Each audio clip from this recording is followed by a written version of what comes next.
저는 만 20살에 사법고시를 합격하고 사법연수원 2년을 수료하고 나서 곧바로 로펌에 입사해서 지금까지 8년을 다녔어요.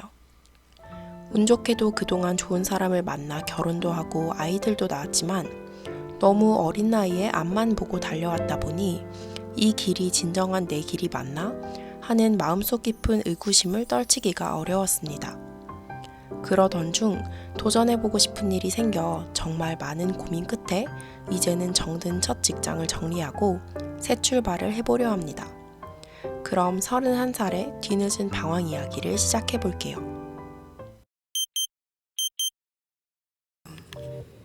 오늘은 퇴사 4일 전인 일요일이고요.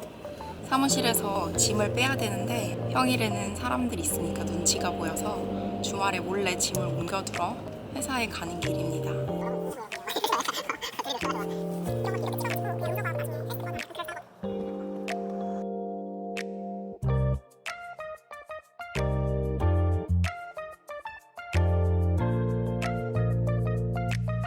사무실 내부는 보여드리기 조심스러워서 애꿎은 인형으로 대체할게요.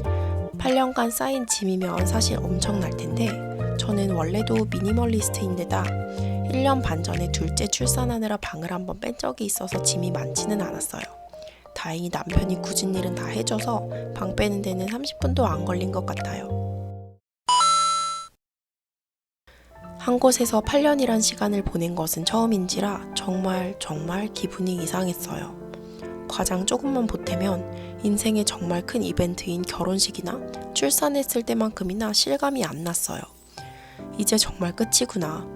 머리로는 알면서도 아직 가슴으로는 내일부터 이곳에 내 방이 없을 거라는 사실이 받아들여지지 않는 기분?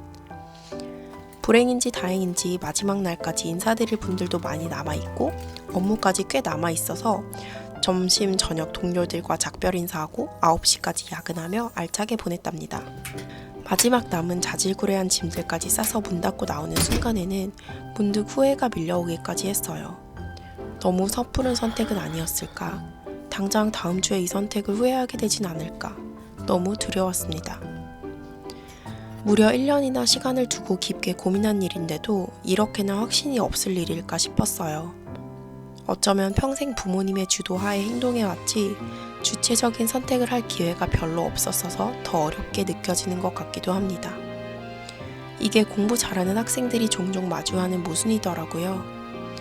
분명 부모님은 공부를 잘하면 선택지가 넓어진다고 하셨는데 막상 공부를 잘할수록 선택지가 점점 좁아지는 것 같지 않나요? 아무튼 8년간 울고 웃었던 정든 첫 직장, 이젠 정말 안녕이라고 생각하니 눈물이 왈칵 날 것 같은 마음을 참으며 사무실을 나왔습니다.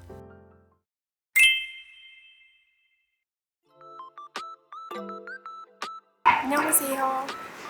지금 저는 어디 가는 길일까요? 저는 무려 통번역대학원 오늘 개강 첫날이에요. 잘 모르는 분들을 위해서 말씀드리자면 통번역대학원은 2년제 전문대학원으로 전무 통역사 또는 번역가가 되려는 분들이 일반적으로 가는 코스입니다. 줄여서 통대라고 하더라고요. 사실 저도 2년 전까지만 해도 통번역대학원이 뭔지도 몰랐어요. 이걸 보면 참 사람 일은 알 수가 없는 것 같습니다. 제가 통번역대학원 입학을 결심하게 된 계기나 과정은 또 너무 긴 이야기라서 다음에 다른 영상으로 말씀드릴게요. 1교시 수업이라서 버스 타러 가는 길이에요. 1교시라니 진짜 로펌 다닐 때는 막 7시에 일어나서 준비한 적이 거의 없었는데 버스를 타러 나왔습니다. 저는 이화여자대학교 통번역대학원에 오게 되었습니다. 캠퍼스가 제 학부 목교와는 아예 딴판이라 너무 새롭고 설레요. 31살 아줌마가 대학원생이라니 이런 감격스러운 일이 어딨겠어요. 한편으론 이렇게 너무 설레고 신나지만 다른 한편으론 저보다 영어 잘하는 사람들이 너무 많은데 제가 잘 따라갈 수 있을지, 한참 어린 동기들과 잘 지낼 수 있을지 등등 걱정이 많습니다. 첫날 벌써 친구를 사귀었어요. 이 방황의 결론이 해피엔딩인지 새드엔딩인지는 저도 모르겠어요. 그걸 알면 애초에 미래를 고민을 할 필요가 없겠죠? 결론을 모른다는 게 많은 사람들에게 두려움을 주는 요소인 것 같고 그래서 불확실한 길은 늘 많은 용기를 필요로 하는 것 같습니다. 기왕에 용기를 냈으니 앞으로 2년은 두려운 마음을 삼키고 앞만 보고 달려가 보려 합니다. 그 과정이 의미 있을 것 같아서 유튜브에도 힘 닿는 대로 잘 담아볼게요.